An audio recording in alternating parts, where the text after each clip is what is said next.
세상에 떠도는 기묘한 괴담들. 첫 번째 이야기. 구글맵을 따라서 등산로를 올라갔다. 나는 평소에 중마고우와 함께 적당히 전철을 타고 돌아다니곤 합니다. 그러다 아무것도 없는 시골역에서 내려 근처 산에 올라 산책을 하기도 하고, 지도에 실리지 않은 신사 같은 곳을 찾으면 참배도 하곤 하죠. 몇 번인가 무서운 일도 겪었고, 길을 잃어 헤매다 25km 넘게 걸은 적도 있지만, 그래도 꽤 즐거워서 쉽사리 그만둘 수가 없습니다. 그날은 나라현에 있는 일본 백대 산촌에 선정된 산위경관이 아름답기로 유명한 마을에 놀러갈 예정이었습니다. 탐험보다는 제대로 찾아갈 생각으로 구글맵을 보면서 마을을 목표로 등산로를 따라 걸어가기로 했죠. 길을 가던 도중 저수지 몇 곳을 지나자 길이 두 갈래로 나뉘었습니다. 산기슭에서 만났던 사람들은 그 마을까지 가려면 오솔길을 계속 따라가면 된다고 했었습니다. 이상하다 싶어 구글맵을 켰습니다. 구글맵에서도 길은 두 갈래로 나와 있었습니다. 500m 정도 앞에서 두 길은 다시 합류하는 것 같았기에 어디든 좋다 싶어 우리는 더 짧아 보이는 왼쪽 길을 택했습니다. 왼쪽 길을 따라 걸어가자 점차 고사리 같은 식물들이 바닥 가득 피어 있는 게 보였습니다. 키 큰 나무들이 우거지고 나뭇잎 사이로 햇빛이 내려오는 매우 아름다운 길이었습니다. 어쩐지 동화 속 세상 같다는 생각에 신이 난 우리는 이웃집 토토로의 주제가인 산책을 부르며 걸어왔습니다. 여기저기 고사리가 잔뜩 나 있는 가운데 사람이 낸 듯한 한 갈래 길이 계속 이어져 있었기에 딱히 망설임 없이 구글맵도 안 보고 나아갔습니다. 나아가다 보니 고사리 말고 다른 식물들이 점점 늘어나더니 나무도 높은 게 아니라 사람 키 정도가 되었습니다. 몸통과 가지도 구불구불 구부러진 채 자라고 있었습니다. 그렇지만 한 줄기 길이 계속 이어지고 있었기에 나무를 제치고 풀을 피하며 앞으로 나아갔습니다. 그러나 길은 더욱 험해져서 힘들게 헤쳐나가지 않으면 안 될 정도가 되어 가더니 마침내 절벽 같은 사면을 올라야만 하겠습니다. 이쯤 되니 좀 위험한 거 아닌가 싶어 멈춰서서 뒤를 돌아봤습니다.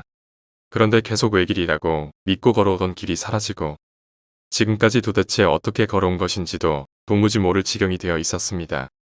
그래도 우리는 나름대로 침착하게 이건 결코 오컬트적인 게 아니라 외길로 보였던 게 실은 뇌가 멋대로 걷기 쉬운 걸 길로 인식해서 착각한 거라고 분석했습니다. 조난당하는 사람들은 다들 이런 느낌으로 길을 잃는 건가?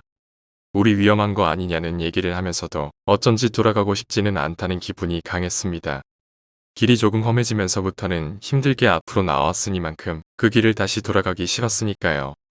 이것도 감정을 조작당했다거나 딱히 비과학적인 이유에서 그런 건 아니었습니다. 우리는 낙관적인 마음으로 이대로 나아가기로 했습니다.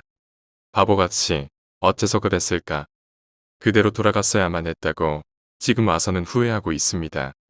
그리하여 사면을 오르기 시작했는데 생각했던 것보다 훨씬 경사가 가팔라서 거의 나무에 매달리듯 기어 올라가야만 했습니다.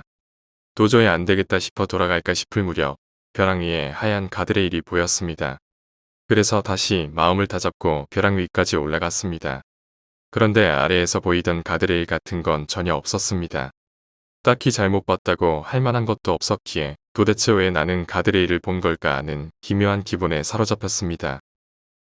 아마 이것도 영적인 무언가라기보다는 앞으로 나아가면 원래 길이 나올 거라는 기대가 만든 환각이라고 생각합니다. 이제 돌아가야 하나 싶으면서도 가파른 벼랑을 올라온 터라 다시 왔던 길을 돌아가고 싶다는 생각은 들지 않았습니다. 게다가 벼랑 위에는 다시 길처럼 보이는 게 있어서 계속 나아가기로 했습니다. 그리고 처음으로 환각이 아닌 진짜 인공물이 보였습니다. 그런 곳에 사는 사람 따위 없을 텐데 밭 같은 데서 자주 보이는 도구를 넣어두는 창고 같은 작은 오두막이 있었습니다. 다만 오두막이라고는 해도 벽에 칠도 벗겨지고 천장도 없는 데다 안에 나무가 자라 있기도 해서 겨우 바닥이 남아있는 정도였습니다. 그래도 그 남은 바닥에는 브라운관 텔레비전 같은 것도 있고 사람이 살았구나 하는 분위기는 남아 있었습니다. 어쩌면 우리가 올라온 길은 과거 마을로 이어지던 옛길이고 오두막은 휴게소 같은 것이었는지도 모릅니다. 그런 벼랑을 일상적으로 다녔다고는 생각하기 어렵지만 산사태 같은 걸로 지형이 바뀌었을 수도 있으니까요. 그 오두막을 보는 순간 나와 친구는 둘 다 동시에 산에 들어오고서부터 지금까지 느끼지 못했던 공포와 절망감이 한꺼번에 밀려오는 것을 느꼈습니다. 그때까지 공포 같은 걸 느끼지 못했다는 것도 이상한 이야기일지 모르지만 우리 두 사람은 계속 한없이 낙관적이었습니다. 하지만 그 오두막을 보는 순간에 느낀 절망과 공포는 정말 지금까지의 인생에서 맛본 것 중 가장 끔찍한 것이었습니다. 뭐가 그렇게 무서웠는지 설명은 할 수 없지만 어쨌든 무척이나 두려웠습니다. 아마 우리가 구해질 수 없을 거라는 부정적인 감정이 차례로 밀려와서 그 자리에서 움직일 수 없을 정도였습니다. 하지만 잠시 후 친구가 가자 하고 오두막과는 반대 방향으로 나아가기 시작했기에 나는 필사적으로 따라가기 시작했습니다. 그러는 와중에도 무서워서 오두막 쪽은 돌아볼 수 없었지만 뒤에서 공포와 절망이 계속 따라오는 것만 같았습니다. 여태껏 외길로 보였던 길은 사라지고 헤치고 갈 수도 없을 길만이 이어지고 있었습니다. 뇌에서 희망적인 기대가 없어져서 길을 보던 환각마저 사라진 탓이었을까요? 정신을 차리니 앞으로 나아갈 수도 없고 양옆이 벼랑인데다 그 오두막으로 이어지는 길밖에 없었던 것입니다. 전파가 닿지 않아 스마트폰도 쓸 수 없었기에 정말 큰일이다 싶은 순간 친구가 벼랑으로 내려가자 라고 말했습니다. 친구는 곧바로 망설임 없이 나무를 잡고 매달리며 벼랑을 천천히 내려가기 시작했습니다. 결국 나도 따라서 벼랑을 내려왔고 근처에 콘크리트로 포장된 도로를 찾아냈습니다. 어느새 전파도 돌아와 있었기에 무사히 목적지인 마을로 향할 수 있었습니다. 이때는 이대로 별일 없이 끝났었습니다. 딱히 오컬트적인 것도 전혀 없었고 20대 후반의 흑촌이가 돼서 돌아왔다고 집에 돌아와서 부모님에게 야단을 맞은 정도였죠. 그런데 반년 정도 지난 지금 또 그 산에 가고 싶은 마음에 사로잡혀 나는 어쩔 줄을 모를 지경입니다. 친구에게 이야기를 하자 친구 또한 같은 마음이라는 대답이 돌아왔습니다. 가면 위험하다는 것을 뼈저리게 알고 있는데도 이상하게도 어떻게든 가고 싶습니다. 감정만을 놓고 보면 무서워서 가고 싶지 않다는 것이 클 텐데 어째서인지 가야만 한다는 마음을 억누를 수가 없습니다. 둘 다 가기 싫다고 말하면서도 순조롭게 일정을 준비하고 있습니다. 아마 이번 달 중에 나는 또 그 산으로 향하게 될 것 같습니다. 비일상의 스릴을 내 마음속 어딘가에서 원하고 있고 그 마음이 무서울수록 더욱 강해지는 거겠죠. 오컬트 같은 건 아무것도 아닐 것입니다.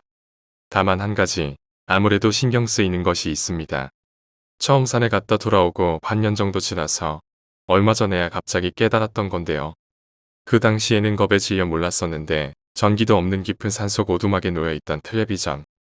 그때 우리가 본 텔레비전은 계속 잡음과 함께 지지직거리고 있었습니다. 두 번째 이야기, 복권. 누구나 복권에 당첨되는 것을 꿈꾼다. 하지만 그 확률은 사실상 돈을 버리는 수준으로 낮다. 나는 거기 집착하느라 파산 수준으로 돈을 퍼붓는 사람들도 숱하게 보았다.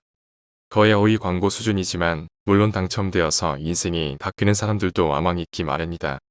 복권에 당첨되는 것에는 또한 부작용도 있다. 가령 사람들이 질투에 휩싸여 이것저것 소송을 걸어댄다든가 더불어 진정한 친구와 속이 시커먼 사람들을 걸러낼 순간이기도 하다. 내가 복권을 사는 것은 이를테면 1파운드짜리 물건이 필요한데 수중에 20파운드 지폐밖에 없을 때다. 거스름돈 받는 게 편해지기도 하고 동네 가게에서 내가 한 번도 본 적 없는 새로운 복권을 판매하기 시작했다. 우승 확률이 무슨 99인가 하는데 아무도 그걸 하질 않았다. 하나 사보니 긁는 복권이었고 그 자리에서 바로 500파운드에 당첨되었다. 기분이 좋았지만 카드엔 내가 연락할 수 있는 이메일이나 전화번호 같은 게 하나도 없었다. 나는 가게로 돌아가 내가 500파운드를 땄다고 알려줬지만 여전히 그 돈을 어떻게 받을지는 알지 못했다. 가게 주인도 그 방법을 몰랐고 난 앞으로 뭘 할지 생각하며 가게를 떠났다. 맥도날드에 막 들어서던 난 누가 바닥에 흘린 버거를 밟고 넘어졌다. 잠시 의식이 까물거렸지만 앰뷸런스가 도착할 즈음엔 괜찮아졌다.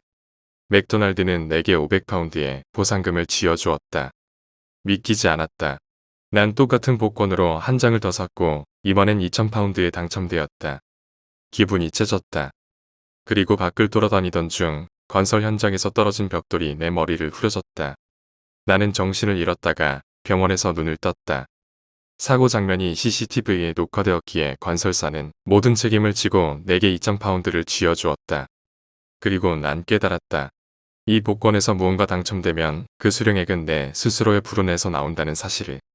더 당첨될수록 더 많은 사고가 일어날 뿐이기에 그 뒤론 그 복권을 다시 사지 않았다.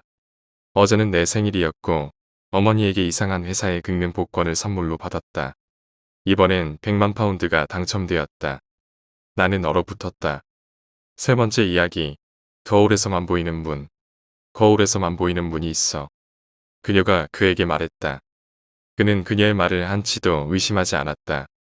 그가 다른 사람들보다 훨씬 통찰력이 있다는 걸 줄곧 결혼 생활을 하며 알았으니까. 이 집으로 이사온 이후로 그녀는 그 거울의 시선이 줄곧 뺏겨 있었다. 그녀는 아무 말도 안 했지만 그는 그녀가 그 거울 때문에 눈에 띄게 불안해하는 걸 눈치챌 수 있었다. 그는 거울을 뛰어내 팔자고 말했지만 그녀는 방어적인 모습을 취하며 그의 말에 반발했다. 그렇기에 마침내 그녀가 미스터리를 해결한 것에 대해 그는 만족할 수 있었다. 드디어 그녀가 밤에 푹 잠들 수 있을 테니까. 자, 봐봐. 거울에 얼른 기대봐. 그녀가 말했다. 얼굴을 여기에 갖다 대고 이 각도에서 봐봐. 자, 뭐가 보이는지 말해봐봐. 그는 그녀가 시킨 대로 따라했고 처음에는 그들의 열린 침실문이 보였다. 찾았어.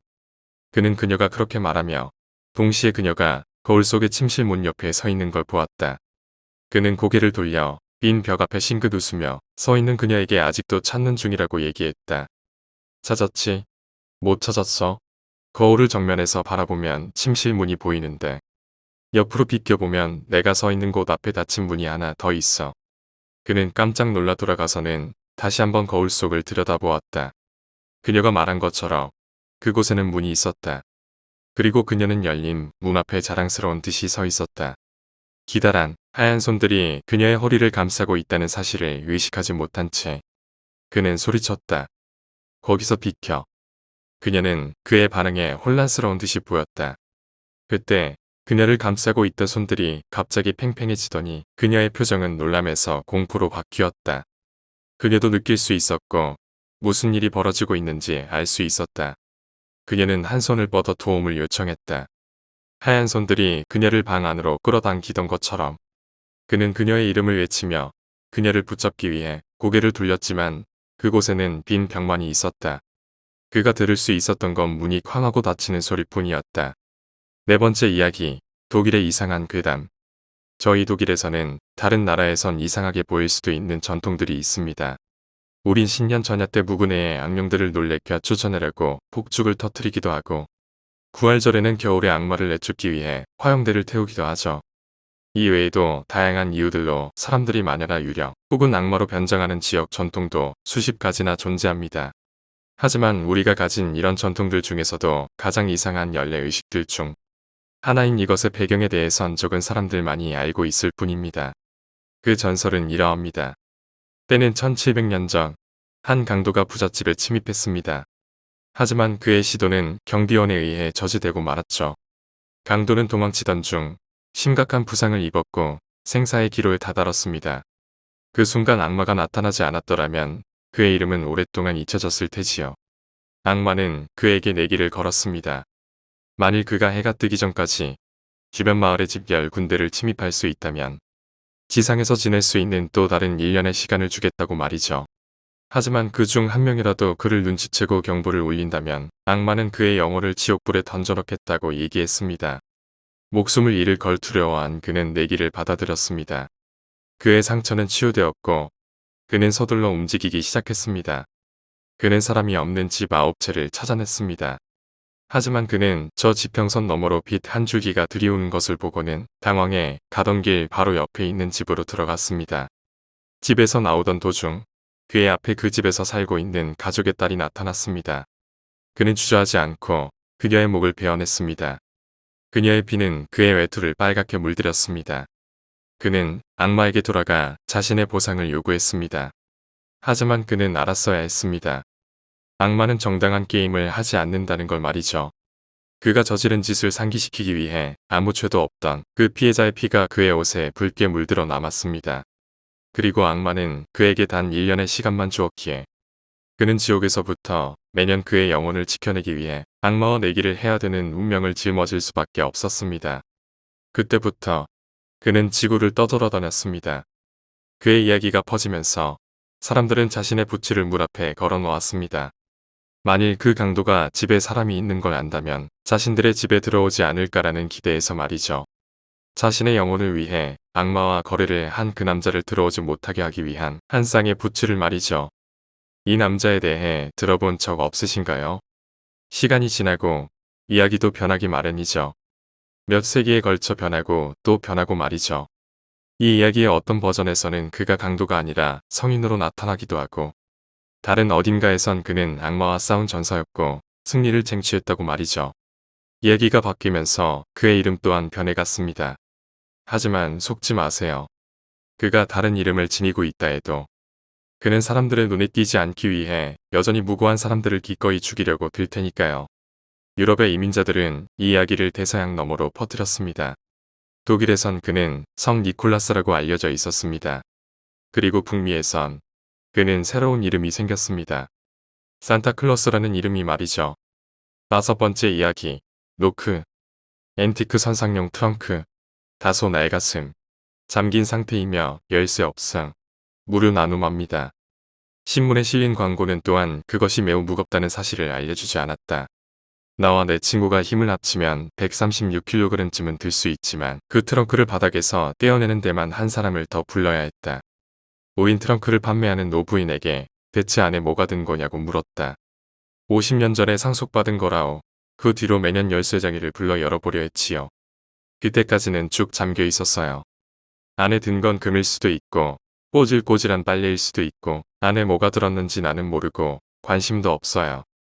이제 멕시코로 가서 살 건데 이런 짐작은 필요 없으니까.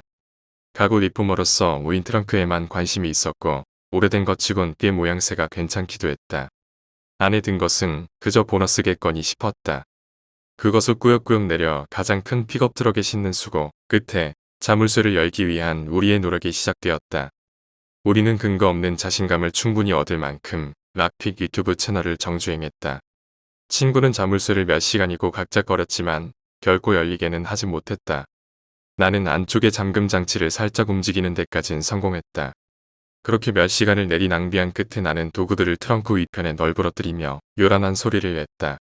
그리곤 그와 똑같은 두들기는 소리가 트렁크 안쪽에서 새어나왔다. 나는 트렁크 뚜껑을 3번 두들겼다. 3번의 노크가 돌아왔다. 우린 안에 누가 있느냐고 소리쳐 물었다. 대답은 나오지 않았다. 반응은 오직 그와 비슷한 노크나 두들기는 소리에만 돌아왔다. 우리는 느슨해진 금속 조각이나 심지어 똑똑한 쥐 따위의 말이 되는 설명을 만들려 노력했다. 하지만 그러면서도 그것들이 우스꽝스럽다는 걸 알았다. 우리가 자물쇠를 뚫고 도려낼 수 있는 장비를 빌려 돌아왔을 때 내 10살 먹은 아들이 작업장에 나와 있었다. 아들은 스크루드라이버로 건성건성 열쇠 구멍을 건드리고 있었다. 막 도착한 우리가 본 것은 아들이 손에 쥔 드라이버를 한 바퀴 완전히 돌리는 광경이었다. 단단히 닫혀있던 뚜껑이 퍽 소리와 함께 풀렸다. 우리 셋은 못 믿어온 눈길로 텅 빈 트렁크를 살폈다. 그것은 이제 너무 가벼워 내 아들도 시원히 들 수 있었다. 아내는 곰팡이 따위가 있었을지 모른다고 의심했다. 그것이 열린 날 밤 아들이 심한 병증에 시달린 까닭이었다. 누구도, 심지어 의사들마저 증상의 원인을 찾지 못했다. 하지만 내게는 내 나름의 의심이 있다. 나는 품에 안긴 아들을 달래며 그의 등을 살살 두들겨 주었다. 아들의 몸속에서 똑같이 살살 두들기는 기척이 느껴졌다. 6번째 이야기. 따돌림 당하던 아이. 얼마 전 일 때문에 초등학교에 갈 일이 있었는데 문득 학창시절 이야기가 떠올랐다. 이제 20년 정도 된 일인데 우리 옆반이었던 이 반에서 엄청 심한 따돌림이 있었다. 이유는 알 수 없지만 남녀 불문하고 거의 반 전원이 한 아이만을 따돌렸던 것이다. 쉬는 시간에 팬티까지 강제로 벗겨 복도를 뛰어다니게 하질 않나. 화장실에 가둬두고 위에서 물을 뿌려대질 않나. 돈을 뜯어냈다는 이야기도 들었지만 그건 직접 보지는 못했으니 모를 일이다. 어쨌든 반 전원이 그 따돌림에 암묵적이라도 동참한 것은 사실이었다. 그 때문이었을까? 이 반 녀석들은 묘하게 사이가 좋았다. 같은 반끼리만 뭉쳐 다닌다는 느낌이랄까. 동아리 활동하는 녀석들도 자기네 반 이야기는 결코 하려들질 않았고 담임 선생까지 그 따돌림을 못 본 척 방관했었다. 결국 따돌림 당하던 아이는 여름방학이 끝나자마자 집에서 목을 메어 자살했다. 그리고 그 이후 이상한 일들이 벌어지기 시작했다. 9월 사생대회 도중 그 반 아이가 호수에 빠져 죽은 것이 서막이었다. 이윽고 교통사고로 죽은 아이, 교통사고로 식물인간이 된 아이가 나오기에 이르렀다. 그뿐만 아니라 투신 자살한 아이도 있었고 행방불명되어 아직까지도 발견되지 않은 아이까지. 거의 2달 사이 그런 일들이 한 반에서 연이어 일어난 것이다. 끝내 12월 초에 담임 선생마저 목을 메어 자살했다. 이쯤 되니 당연하게도 따돌림당하다 자살한 아이의 귀신이 원한을 품어 일어난 일이라는 소문이 퍼져나가기 시작했다. 입안 옆 게시판에 붙어있던 단 아이들의 캐리커처에 페인트로 가위표가 쳐져 있던 적도 있었다. 겁을 먹고 전학하는 아이들도 나오더니 결국 그 반은 졸업도 못하고 폐쇄되어 다들 다른 반으로 배정되었다. 따돌림당하다 자살한 아이는 어머니와 둘이 함께 살던 아이였다. 그리고 그 어머니마저 스스로 목숨을 끊었다고 한다. 외아들이 죽은 고통과 주변의 시선을 이기지 못한 것이었겠지. 결국 학교에서는 그 문제의 반 주변을 회반죽과 페인트로 덧칠하고 불재를 들였다고 한다. 아직도 주변 정신병원에는 그때 미쳐버려서 아직까지 입원 중인 이반 녀석이 있다. 살면서 유일하게 가까이서 겪은 알 수 없고 무서운 체험이었다.